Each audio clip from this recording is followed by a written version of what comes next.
माझं नाव विशाल दिलीप विशालके. मी टिवले हॉस्पिटलवर उभा होतो. मी आणि धनु होतो. तर तेवढ्यात दादा तुकडे आले. ते आले आणि ते धनुला बोलले की आणि ते धनुला नाही आवडलं आणि त्याच्यात ते मी पण बाजूला झालो. बोललो जाऊ दे, त्यांचा प्रश्न विषय. मी तिथून पुढे गेलो, बहिणीच्या कॅन्टीन आहे तिथंशी गेलो. तिथं गेलो, तिथून धनु पण त्यांच्याशी जास्त नाही वाचला काय आणि धनु पण तिथून निघून आला. तर तेवढ्यात त्यांच्याशी मिलिंद शिंगे दादाशी बोलत होता आणि परत तेवढ्यात दुसरी एक 4 व्हीलर आली, त्याच्यात 2 पोरं आली. काय तो रिषभ आणि एक त्याचा जोडीदार होता, काय अमन काहीतरी कलमचा. त्याच्यानंतर मग आम्ही तिकडं, मी टपरीजवळ उभा होतो, तर धनु आला बोलतो दादाला चुकीचा बोलला, मला नाही आवडला. बोलतो किती वाईट बोलला. बोलतो अरे बाबा चुकीचा आहे बोललो, तू बरोबर बोललो.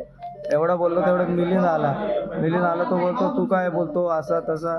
त्याने अंगावर घेतलं म्हणजे आणि मला कानाखाली मारली, लाथा मारायला लागला आणि मग मी पण धक्काबुक्की केली. तर जाऊन डायरेक्ट गाडीतून चॉपर घेऊन आला. माझा भाऊ आला होता रिक्षावरती. तिथं त्यांची काही म्हणजे तो मिलिंद होता ममदापूरचा, बाकीचे त्याचे मित्र होते, त्यांना मी नाही ओळखत, पण तो होता. तर त्याला त्याची आणि याची बाचाबाची झाली. मध्ये धनुची पण काहीतरी होता विषय, त्यांची बाचाबाची झाली. तर मिलिंदनी त्याला काही मारलं वाटतं. तर यांनी पण काही त्याला धक्का बिक्का दिला, काय पडलं वगैरे. त्याच्यानंतर मिलिंद धावत जाऊन त्याच्या डिक्कीतून चॉपर काढून आणला. माझ्या दुकानाच्या इथं आला. पहिले विशाल भाऊच्या मारला असतं त्याने चॉपर, तर धनुनी वाचवताना त्याच्या हाताला पण लागला चॉपर. तसं झालं. त्याच्यानंतर धक्का दिला, परत त्यांनी मित्राकडे देऊन चॉपर विशाल भाऊच्या चॉपर भोसकला. काय झालं धनेश इथं थोडक्यात? तर तिथं पहिले आम्ही तिथे आलो, नंतर ते मिलिंदचे आणि तिथं म्हणजे दादा सुरेशकर होते तिथे. तर आमच्या आपसामध्ये चर्चा चालू होती.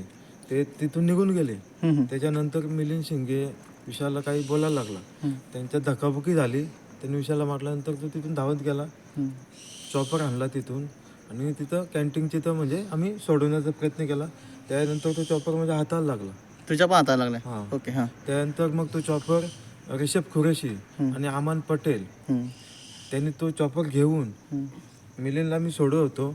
मिलिंदला पकडून ठेवलं. त्यानंतर ते खांडेश्वर मंदिर तिथं लॉजिंग आहे, तिथे जाऊन त्यांची तिथं आपसामध्ये भांडणं झाली रिषभची आणि त्यांनी खांडून ते विशालची खरूच काढले आणि त्याला हाणामार केली. नंतर त्याच्या तिथे चॉपर त्यांनी मारण्यात आला. त्याची एकूण किती होते रे मारेकरी, म्हणजे किती जण होते ते मारणारे? एकूण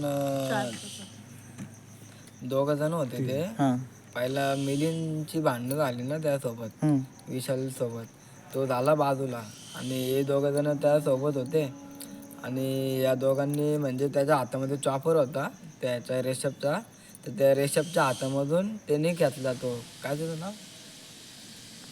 रिषभ खुरेशी. हां, नाही तो दुसरा तो अमन पटेल. तो त्यांनी खेचून घेतला त्याच्या हातातून. तर या दोघांची झाली ती तशी भांडणं दोरात. तर त्यांनी म्हणजे डायरेक्ट घातलं त्याचा चॉपर. तर मी म्हणजे पकडण्याचा प्रयत्न केला, तरी पण त्यांनी म्हणजे जोर लावून त्याचा म्हणजे चॉपर घातला. चॉपर कोणाकडे होता?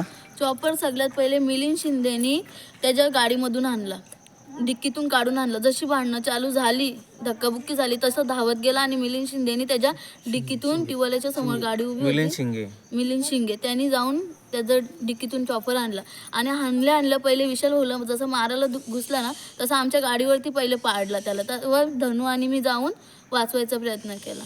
तेव्हा त्यांनी वाचवता धनुच्या लागला. तिथं सेफ झाला विशाल भाऊ. त्यांनी परत प्रभात हॉटेल समोर नेऊन तिथं मारलं.